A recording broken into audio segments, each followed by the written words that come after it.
Siapakah Insinyur Salah Atia ini? Mengapa kematian beliau menggemparkan Kairo dengan pemakamannya yang dihadiri lebih dari 1,5 juta orang? Mari kita simak kisah dari Asosiasi Universitas Islam Mesir ini. Al-Kisah dari kampung kecil bernama Tafahna al-Ashraf, distrik Mittelghamir, Provinsi Dakohlia, Mesir, ada 9 orang sarjana miskin lulusan Fakultas Pertanian. Lalu mereka pun sepakat membuat sebuah peternakan unggas, sembari mencari mitra ke-10.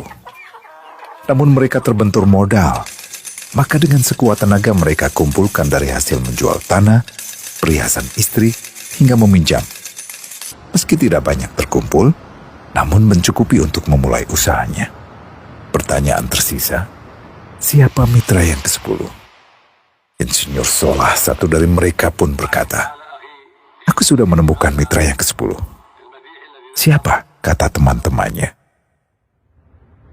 "Allah," lanjutnya. "Allah akan menjadi mitra usaha kita yang ke-10.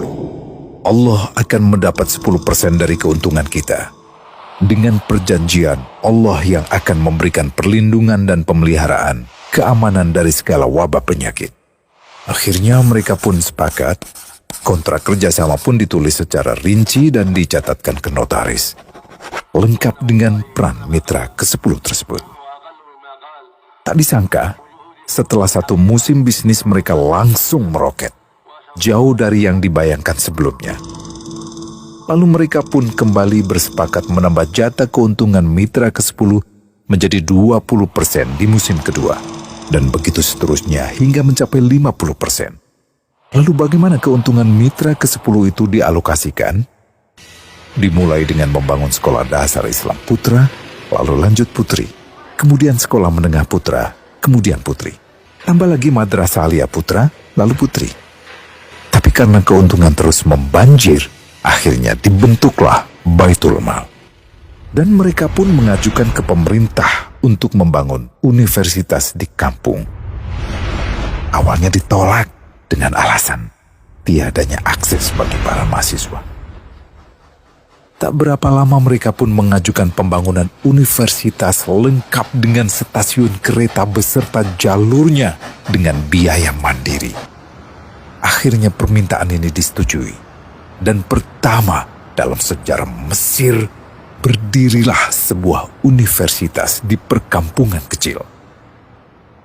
Semakin berkembang, dibangun pula fakultas kedua, ketiga, keempat hingga asrama putri dengan kapasitas 600 kamar. Lalu asrama putra dengan 1.000 kamar. Tiket kereta api pun digratiskan untuk memudahkan transportasi menuju kampung tersebut. Tak cukup hanya itu, dibangun Baitul Mal berikutnya hingga hilang kemiskinan di daerah tersebut. Dan program ini diduplikasi ke kampung-kampung lain hingga bisa dikatakan tak ada kampung yang disinggahi Insinyur Salah kecuali akan dibangun Baitul Mal untuk warga. Bantuan pun diberikan untuk fakir miskin dan para janda. Pemuda pengangguran pun dilatih untuk mengelola perkebunan sayur hingga mandiri, bahkan sampai bisa mengekspor ke negara tetangga. Pada saat panen raya, seluruh penduduk dikirimi paket sayur. Di hari pertama Ramadan diadakan buka puasa bersama untuk seluruh penduduk desa. Mereka memasak dan hadir ke lapangan yang dipenuhi beraneka makanan. Disiapkan juga perabotan untuk gadis-gadis yatim yang ingin menikah. Dan ini semua merupakan sedikit dari banyaknya kebaikan yang dilakukan oleh Insinyur Salah. Hingga pada akhirnya disepakatilah keuntungan perusahaan 100% untuk Allah. Insinyur Salah yang awalnya adalah salah satu mitra usaha berubah menjadi karyawan Allah. Dia hanya menerima gaji, namun dia memberikan Tuhannya syarat agar membuatnya hanya butuh kepadanya dan hanya meminta kepadanya. Inilah sosok Insinyur Salah Atia, aktor utama kisah menakjubkan ini. Keikhlasannya membuat ia sama sekali menolak terkenal di media massa.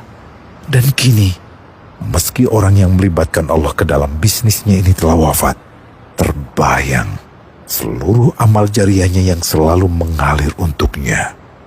Masya Allah. Pertanyaannya, akankah ini hanya menjadi sebatas kisah saja? Atau menjadi teladan bagi kita untuk mengikuti jejaknya?